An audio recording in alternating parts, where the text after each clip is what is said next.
valorização, crescimento do dólar, porque nesse cenário de incerteza, certamente os investidores preferem esse tipo de valorização do que a atividade produtiva.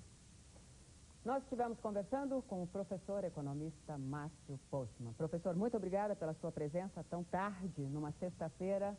Foi um privilégio tê-lo analisando a crise brasileira e principalmente a crise brasileira frente à crise argentina. Boa noite e muito obrigada. Eu que agradeço.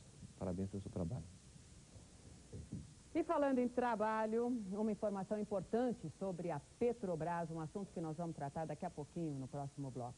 A redução nos quadros de funcionários da Petrobras de cerca de 57 mil para 34 mil e a utilização de trabalhadores terceirizados de empresas não especializadas no setor petrolífero estão sendo apontados pelo próprio sindicato como as principais responsáveis pelos recentes acidentes. Você vai ver a seguir, livre para voar, Luiz Estevão foi para casa.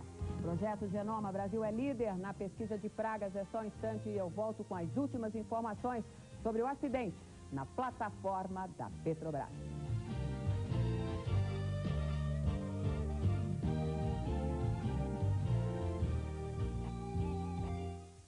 O advogado levou a boa notícia. O Superior Tribunal de Justiça concedeu liminar, liberando o ex-senador da prisão preventiva. Está livre para responder o processo pelo desvio milionário das obras do TRT paulista. A mulher de Luiz Estevão, Cleuci, chegou carregando ternos. Pouco depois das 7h30 da noite, o casal apareceu sorridente. Eles deixaram o prédio da Polícia Federal numa Mercedes preta. Da cadeia e sob mais protesto popular, Luiz Estevão seguiu direto para o escritório do advogado. Aos jornalistas disse que é inocente. Voltou a afirmar que se sente injustiçado e que nos 4 dias em que ficou preso, não se encontrou com o ex-juiz Nicolau. São dias extremamente penosos, foram dias muito duros na minha vida, duros para mim, para os meus pais, para minha mulher, para os meus filhos. Sobre o jantar antes de ir embora... Eu não via por que correr para sair. Eu fiz questão de me despedir, inclusive dos demais pessoas que se encontravam detidos ali na carceragem da Polícia Federal. E disse que vai pedir indenização ao Estado. O Estado terá que me pagar pelos prejuízos que está me causando em cima de uma acusação totalmente improcedente. Luiz Estevão faz força para não perder a pose e já pensa até na volta à política. O comentário de Otto Sarfis. Fernando Collor caiu da presidência da República porque chefiou um governo comparado a uma quadrilha. Agora no comando de um império de comunicação em Alagoas, prepara a retomada de um mandato já nas próximas eleições. Collor é o exemplo para o amigo Luiz Estevão, que pensando na volta nem na cadeia perdeu a pose. O clima político em Brasília está pesado para o senador cassado. O governador Joaquim Rorizo o abandonou e fez uma aliança com um político que já foi sócio de Estevão e agora é inimigo, o deputado também colorido Paulo Otávio. Confiante na tolerância da justiça do eleitor, Luiz Estevão não parece se abater com o abandono político. Em 2002 quer eleger a mulher Cleuci. Quando Jader Barbalho e Antônio Carlos Magalhães disputam o campeonato da honestidade e Ricardo Teixeira é convocado pelo governo para moralizar o futebol, tudo é possível, só falta boi voar. E como será que foi o jantar de despedida do ex-senador lá na cela da Polícia Federal, hein? É que a minha entrega é rápida.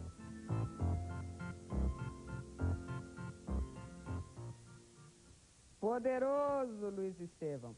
A Polícia Federal do Rio faz uma devassa na máfia italiana que age no país. Em uma semana, a Polícia Federal prendeu 3 mafiosos e um traficante de drogas. Mauro Zuffa, que morava em Copacabana, foi condenado a 6 anos de prisão na Itália por tráfico. 2 mafiosos acabaram presos em Santa Catarina e São Paulo. O terceiro mafioso a ser preso foi Giuseppe Caridi. Ele estava na cidade de Maricá, a 60 quilômetros de distância do Rio. O mafioso, que pertence à região da Calábria, tem prisão perpétua decretada na Itália. Foram 8 meses de trabalho da Interpol até chegar a Giuseppe, que também responde por homicídio. Ele é casado com uma brasileira e tem uma filha nascida aqui. Os 4 presos italianos serão extraditados. A Polícia Federal também está investigando a possível ligação de mafiosos com o comércio de importação e exportação de máquinas de café expresso. Enquanto isso, continuam por aqui no Patropi, gente do quilate de Raul Cubas, acusado de tramar o assassinato do vice-presidente do Paraguai junto com o general Lino Oviedo, que aliás também está por aqui.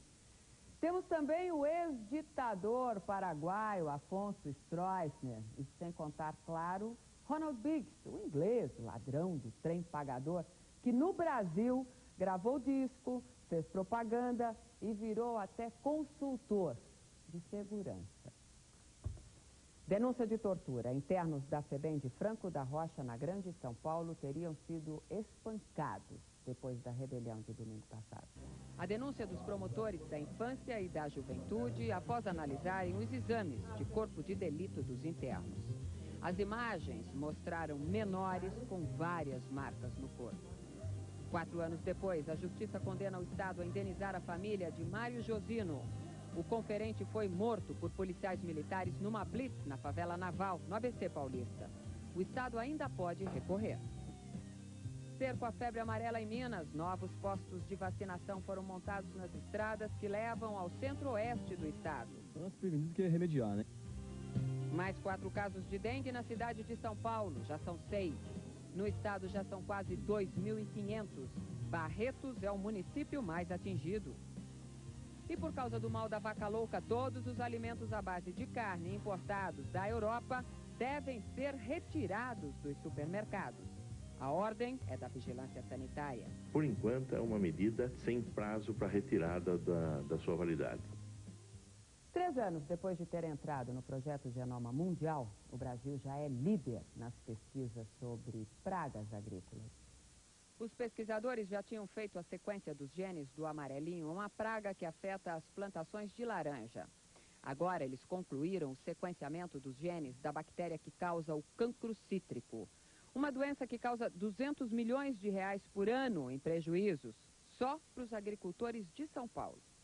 Com a descoberta, o Brasil passa a liderar as pesquisas sobre genomas vegetais no mundo.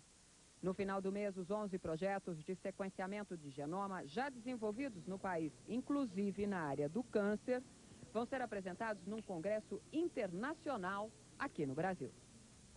E o Conselho Nacional de Desenvolvimento Científico e Tecnológico decidiu lançar redes regionais para novos estudos em genoma nas áreas de agricultura e meio ambiente. No primeiro ano de trabalho das redes regionais, o CNPq deverá liberar entre 6 e 8 milhões de reais para pesquisas. O acidente com a plataforma da Petrobras há poucas esperanças de resgatar os corpos dos 9 funcionários desaparecidos. A plataforma continua afundando e deve estar submersa em 2 dias. Os especialistas da Petrobras passaram o dia estudando como salvar a P-36, que começou a afundar depois das 3 explosões da madrugada de quinta-feira. Mas o próprio presidente acha muito difícil estabilizar a plataforma de 30 mil toneladas. A plataforma ela tende a cair, ela caiu aproximadamente 1,5 metro em 6 horas, de meia-noite às 6 da manhã. Ela não está adernando mais, ela continua com a mesma inclinação. No entanto, o conjunto adernado está afundando. Mas os mergulhadores ainda não entraram no mar por causa da perigosa movimentação da plataforma na bacia de Campos. Em meio às tentativas de recuperar a P-36, uma denúncia.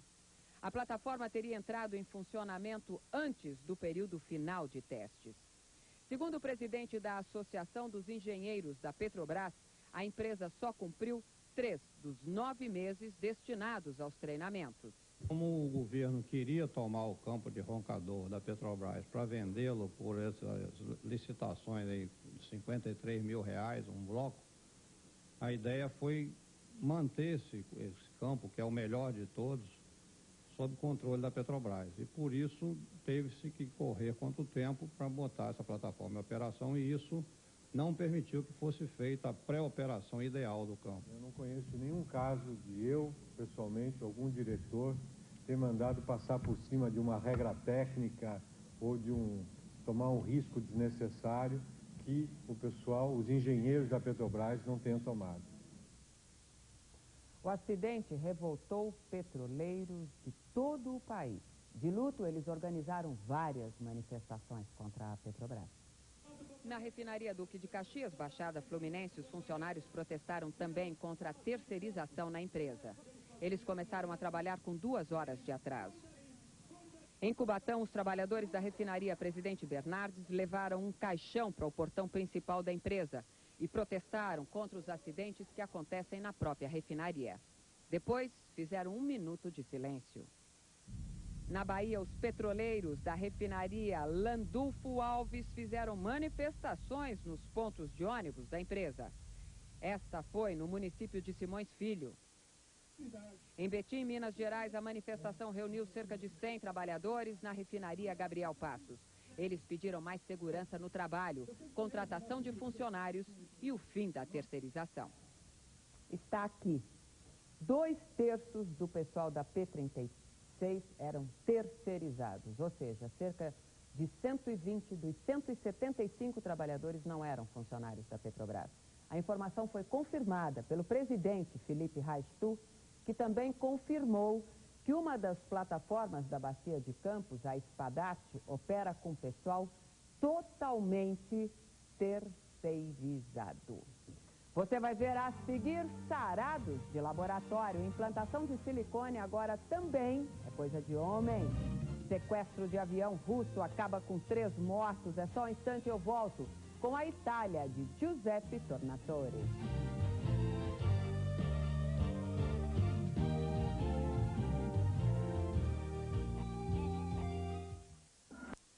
Ela diz que tem mania, né, de confiar nas pessoas. Imensamente nas pessoas. E não é ingênua.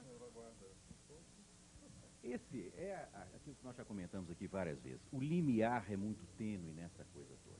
Nós temos que prestar atenção sempre numa questão básica. É como que isso está me provocando sofrimento para mim, ou mal-estar, ou como está provocando sofrimento ou mal-estar para o outro, né?